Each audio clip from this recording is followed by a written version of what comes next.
motherfuckers? What's happening, hellraisers and harlots? Hey there, all my bad bitches and unproblematic niggas up, down, and all around the internet. It is I, the one, the only, Kimber Shan. Don't call me Kim Ho. It's okay to be extra because I tell it like it is. And welcome to A Quickie with Kimber Shan, the show that gives you the facts, foolery, fuck-ups, tells you something, drop some Kimspiration all in 20 minutes or less, because who doesn't love a quickie? Happy Monday, Tuesday, whatever day you're listening to this. What's up, guys? I just want to go ahead and get straight to it.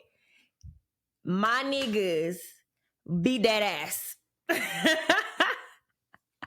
I think that's the most important story that everybody's been talking about. Shit, the most entertaining story for that matter. So let's just jump right into facts, foolery, and fuck-ups. The Montgomery Brawl. Shout out to Alabama. I've been there a couple of times and I know how Alabama gets the fuck down, okay? So what happened was an argument between several white boaters and a black dock employee started because the dock employee tried to tell them white boys that they need to move their fucking boat because it was blocking the dock and everything. And I guess the white boys, you know, they had been drinking and they was feeling themselves a something child, because next thing you know, they start attacking the dock employee and it shortly becomes a full-on brawl. Like, they start attacking the black man is on the ground, and then the niggas piped up and rolled the fuck up and was ready for that motherfucking action. Okay, they rolled up essentially and just started fucking beating shit. Okay, the Power Rangers, the nigga Rangers, beat those fucking white boys to pieces, okay? And I loved every fucking minute of it. I probably watched the shit an unhealthy amount of times back, but it was just that fucking entertaining. Shout out to the real niggas, okay? Because that was a time. And I love a good ass whooping. Trust and believe me. And I love the fact that nobody got hurt or shot, or, you know what I'm saying? Sometimes you just got to take it to an old school ass whooping. I think that's more than enough, especially when the ass whooping is for their ancestors. Because the streets is saying that dock, the Riverfront Park dock in Alabama, that dock used to be used for slave auctions. Yeah.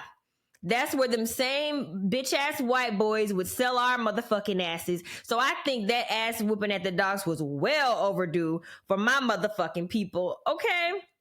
But I'm just glad that I was entertained and that nobody got shot. Cause you know, sometimes these things can end very badly, but shit, bring back good old-fashioned ass whoopings. Shit, it don't always gotta be a gunfight. Nobody always gotta get fucking stabbed or any of that other extra shit. Sometimes using them fists, that folding chair, that's all you fucking need.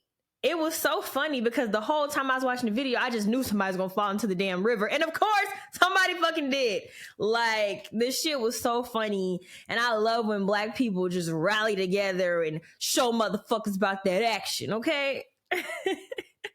So, the next story I want to discuss, I really don't want to discuss, but I just couldn't wait. Tory Lanez was, yes, I said lames because that's the lamest motherfucker on this goddamn planet.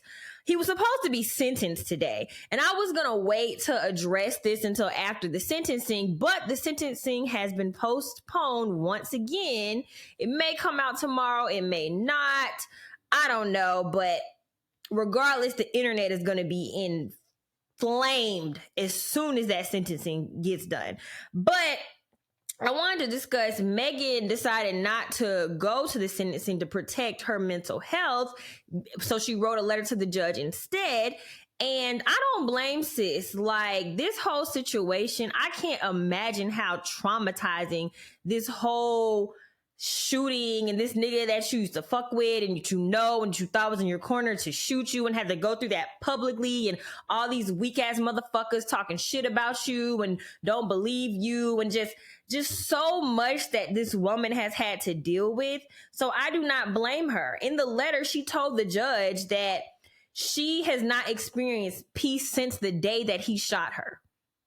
And that has been what is going on 3 years now since this happened, and she has not experienced peace.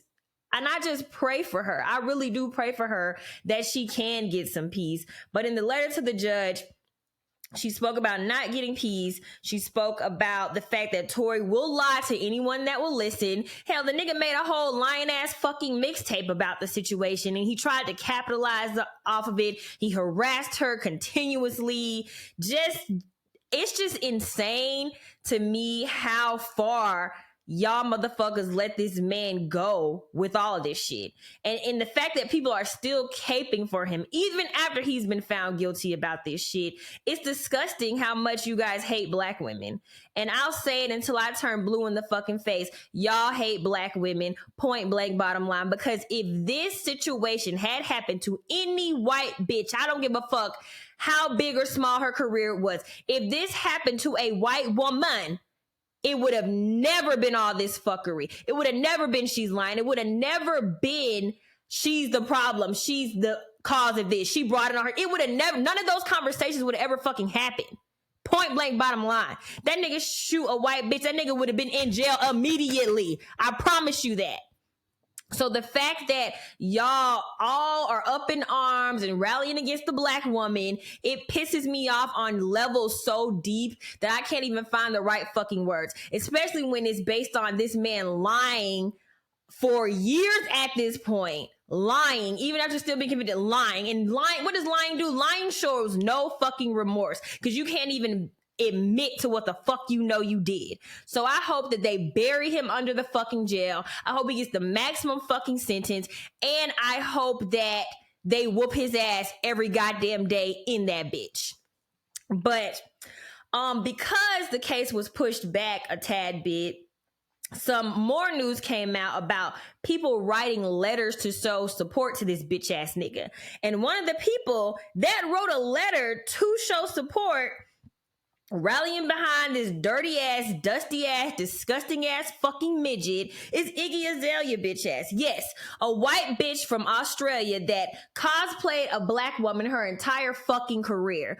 Oh wow, of course she's gonna cape for the fucking nigga that violated and caused harm to a black woman. Of fucking course. Bitch, I could go in on her so fucking bad, but I just want to just lay out some true facts. Like, she's a disgusting human being, and clearly she's happy to see a black woman be a victim. She's literally built her whole career off of impersonating black culture. Like, you have never spoken out about any black issues or anything pertaining to black people before, but as soon as you get an opportunity to do something against a black woman, you want to take that opportunity. You're a sick ass white bitch.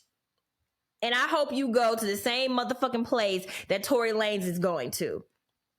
All of that, all of y'all can go. Y'all can go immediately, because you copy our speech. You spend thousands of dollars to get a body like a fucking black woman. You do all of these things, but inside you fucking hate us. You're a fucking op-ass bitch, and I hate you. I don't even know why I'm laughing. It's almost like I'm laughing out of anger, but fuck that bitch and fuck Tory Lanez, and I can't wait until the judge throws the book at his bitch ass. So let's go ahead and move on to my next segment. Let me tell you something. And I wanted to discuss something that I have struggled with, and a lot of people struggle with when it comes to their careers or creativity, or even putting yourself out there. In the digital age, this social media age, content creation age, so many people, myself included, want to create content or put themselves out there or have an online presence or show up more or do more. But this pesky little thing just keeps getting in the way. And that pesky little thing is called imposter syndrome. I was ready to get in my psychology bag today, y'all. So I just had to talk about this. So if you don't know what imposter syndrome is, it's when you feel anxious and nervous, and despite doing well in like what it is you want to do, you feel like a phony, you feel like a fraud, you have a lot of anxiety behind whatever it is you're trying to do, and you doubt your abilities. It's like with imposter syndrome, you don't feel confident or competent regardless of what you achieve or regardless of your accolades. You just always feel like you are not doing enough. And a lot of people with imposter syndrome can't experience the joy of success because they're always waiting for their feelings of being a fraud to come out. It's always like, oh, somebody's going to catch me because I'm a fraud, or I'm inadequate, or like somebody's going to find me out. So you always, in a way, it's like you're scared to fully go in and be successful because you feel like an imposter. And I just wanted to highlight that it's normal. Like research says 70% of people have felt some type of imposter syndrome in their career and in their life. So it's not like uncommon for people to feel this way. But I just wanted to put a name on it so people understand what it is that they're feeling, because I never knew what it was called until I started studying psychology. And when I learned about it, I was like, wow, that explains so well, like why I don't feel right and why I feel doubtful. But a lot of it comes from comparing ourselves. And I feel like if you have self-doubt, that's a sign of it. If you feel like you're not contributing enough or not doing enough, even though you know damn well you're doing everything that you can, if you are too humble and whenever you do accomplish something, you're like, oh no, it's not a big deal. Don't worry about it. It's not. That's a sign of imposter syndrome as well. If you self-sabotage your success, that's a sign of imposter syndrome. If you set insane crazy expectations that cause you to not even do anything or even try, if you just live in a constant fear of not living up to the expectation, or if you find yourself burned out, or if you find yourself saying things like, I feel like an imposter, I just don't feel like I'm good enough, or I don't deserve to be successful, or people think I'm a fraud. Or for me, with starting this podcast, one time I felt like nobody cares what I have to say. And all of those things, all of those doubts are from imposter syndrome. It's like people have a fear of success in a way. It's like no matter how much they achieve, even people that are successful have imposter syndrome because they still don't feel like they deserve it or that they're one of the people that should be successful. And I'm here to tell you that it has to stop. Especially when it comes to even start, like you have so much imposter syndrome before you even start on something, and it stops you from getting to that point and actually trying. Like, so how I personally have dealt with imposter syndrome is I decided to own my success. People tell me that I'm good at this whole podcasting thing all the time, but I always felt like, no, maybe I'm not. And that part of you that's overly humble, it really comes down to like the expectations that you might have had as a child. Like as a kid, I made straight A's, but it wasn't a big deal to me because it was expected. Like I didn't pat myself on the back or have a fucking picnic or a party. I just made good grades because I thought that's what the fuck I was supposed to do. And I feel like that type of internalization that we have is what makes us feel like fucking imposters when we try to do something new. There are so many people I know that want to like put themselves out there or start a business or do something, but they feel like a fraud before they even start. And that's so unfair to yourself. Like you shouldn't have that type of harsh judgment on yourself, especially for something that you've never even fucking done before. So my things that I say you should try to implement to get, better about feeling like that is to challenge all your doubts with facts. Like when I, for example, used to feel like nobody cared about what I have to say, the fact of the matter is people do care about what I have to say because they download the show. They watch the clips. They give me feedback. They talk about how much they love it all the time. And those are facts. Say that, you're an artist or you draw or you want to like do music or something and people hear your shit and they resonate with it and it makes them feel something. Even if it's one fucking person, that should give you enough clarification to know somebody feels me. I'm doing something right. And even if it's like with career shit, like say, you know, you've been at a job for a while and you finally got a promotion, or you got employee of the month, or you got something to show that, you know what, I'm on the right track. Even if it's something small, you should celebrate those small wins, big or small, because that can help validate how you feel and you won't feel like a fucking imposter anymore. I think another big one is also to not compare yourself to others. I think that is something that stops all of us from proceeding forth and like doing our best or even trying to put ourselves out there. The comparison has to fucking stop. And I think also just positive affirmations and self-talk can also get you out of that feeling of feeling like you're an imposter or you shouldn't be somewhere. So let me know how you feel about imposter syndrome, or if you've ever experienced it, or what you have to say about it. I would love to keep this discussion going, because a lot of people have these anxieties and these feelings and they don't know what it's called. Now you know what it's called, and there's so much research out there, and I could have went in even further, but this is a quick show, so that's why I was just giving you guys an overview of it. So let's move on to my last segment, Kimspiration. So my quote for Kimspiration today comes from the one and only Mary J. Blige. She posted on her Instagram page, she posted a photo, and it had this as the caption: "Be happy on your way to happy." And when I read that, I was like, damn, she ate it. But a lot of us have dreams and goals and things we're working towards, financial things, material things, wanting to attain things, health goals, fitness goals, family goals. You want to start a business, you want to do some shit, you want to get cosmetic surgery. Like everybody's always wanting something, working towards something. That's literally how life goes. Like as humans, we're always aspiring for more, like constantly.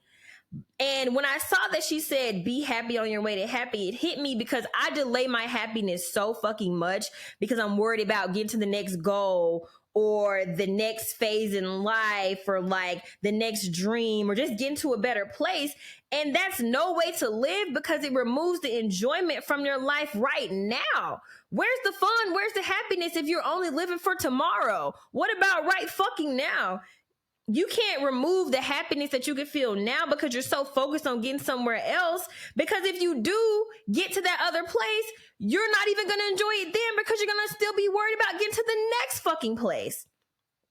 And I don't want to live my life in a way where I'm always like, someday, tomorrow, another day when I become successful. No, I want to be happy now.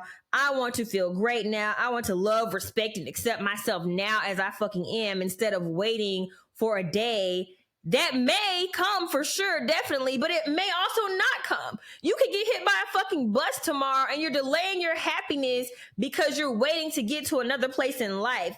That's just not the right way to live. And I'm here to advocate for being happy on your way to the next big thing, or on your way to your goal or your success. You can be happy right fucking here, right now. And that's how I want to live my life. And I hope that everybody lives their life that way, because you really never know what's going to happen. I know it's easier said than done, but the benefits of choosing to be happy right now are life-changing.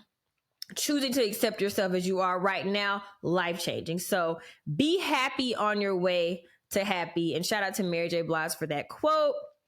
And that wraps up today's show. Thank you so much for listening. I appreciate each and every one of you that give me the time of day, okay? Love you. I hope you enjoyed it. If you did, subscribe, leave us a review on Apple Podcasts, follow at A Quickie Pod, follow at The Kimber Shan Show everywhere. Check us out on YouTube. And remember my 3 principles: love yourself, respect yourself, and accept yourself. Bye.